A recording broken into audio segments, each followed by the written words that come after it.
अब गुस्ल देने वाले के लिए नबी करीम सल्लल्लाहु अलैहि वसल्लम ने फरमाया, जिसने किसी मैयत को गुस्ल दिया और अगर कोई नागवार चीज देखा तो उसे पर्दा पोशी करना, क्योंकि अल्लाह ताला इसके गुनाहों की पर्दा पोशी करेगा।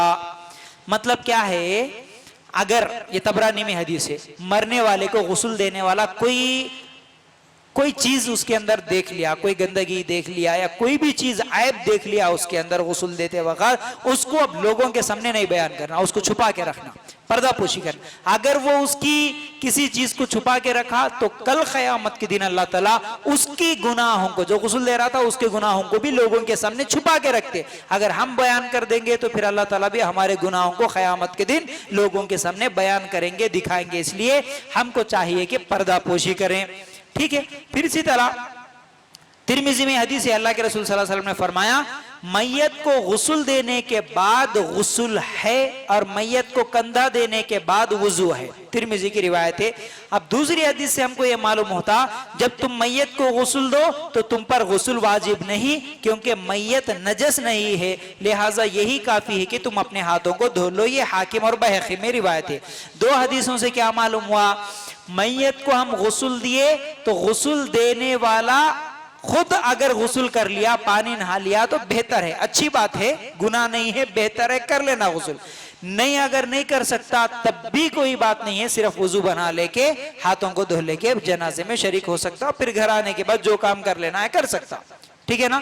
अब इसका मतलब ये नहीं समझना है कि अब मैयत में जाके आए तो घर में आने से पहले पानी नहाना, अपने मैयत में गए सो गुस्ल के कपड़े धुल लेना, वो सुखा के फिर बाद में घर में आना, ये गलत अमल है, समझ रहे ना। ये हिंदुआना रिवाज है जो कि इधर मैयत को दफन कर देते, उधर जाके पानी नहा लेके घर को आते, जब तक किसी दूसरे आदमी को टच नहीं करते, छीते भी नहीं, ये गलत अमल है, ठीक है। गुस्ल करने के बाद वाजिब नहीं है गुस्ल करना, लेकिन अगर कोई कर लिया तो कोई हरज भी नहीं है। अच्छा, उसके बाद क्या है, मियां बीवी एक दूसरे को गुस्ल दे सकते हैं। कैसे? आयशा रज़ी अल्लाह तआला अन्हा फरमाती हैं कि नबी करीम सल्लल्लाहु अलैहि वसल्लम बाकी से एक जनाजा पढ़कर तशरीफ लाए और मुझे तलाश किया। मेरे सर में दर्द था और मैं कह रही थी कि हाय मेरा सर फटा जा रहा है।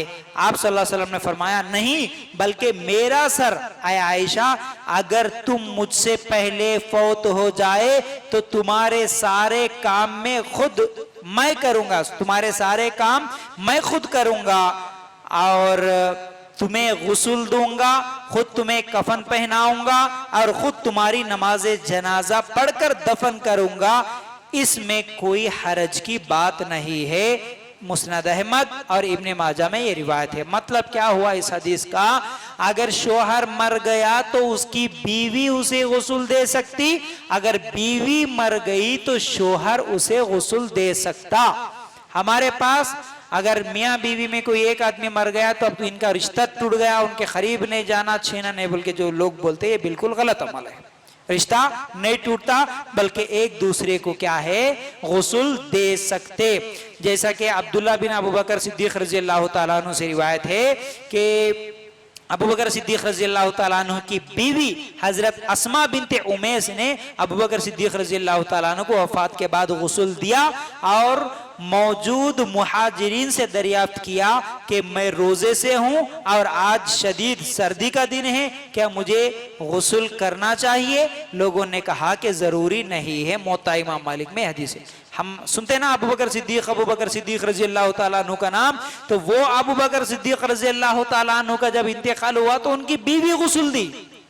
और ये हदीस जो हम पहले सुने उसमें अल्लाह के रसूल क्या बोल रहे, आयशा रज़ी अल्लाह तआला अन्हा से बोल रहे, आयशा अगर मैं जिंदा रही जब तू मर जाती, तेरा इंतकाल होता, तो आयशा मैं तुझे गुस्ल देता, मैं तुझे कफन पहनाता, मैं खुद तुझे जनाजे की नमाज पढ़ाता। मतलब ये जायज अमल है, मियां बीवी को गुस्ल दे सकता। या अबू बकर सिद्दीक रज़ी अल्लाह तआला अन्हु की बीवी उनको गुस्ल दी तो फिर ये भी अमल जायज है, मियां बीवी एक दूसरे को गुस्ल दे सकते हैं, ठीक है ना। फिर इसी तरह पर्दे का एहतराम करना, जैसा कि नबी करीम सल्लल्लाहु अलैहि वसल्लम ने फरमाया, कोई मर्द किसी मर्द के सतर को न देखे और कोई औरत किसी औरत के सतर को न देखे। ये सही मुस्लिम की रिवायत है। गुस्ल भी दे रहे तब भी एक दूसरे के सतर को नहीं देखना। नाभ से लेकर घुटनों तक का हिस्सा हम गुस्ल दे रहे, लेकिन उसके उस हिस्से को देखना किसी के लिए जायज नहीं है। कपड़ा ढका हुआ होना चाहिए बिल्कुल, ठीक है ना। जैसा कि कफन के कपड़ों में वो सब कपड़े आते हैं जिसमें एक कपड़ा ऊपर से डाल के अंदर से जो है ना हाथ से उसको साफ करना है, लेकिन उठा के किसी के सतर को देखना जायज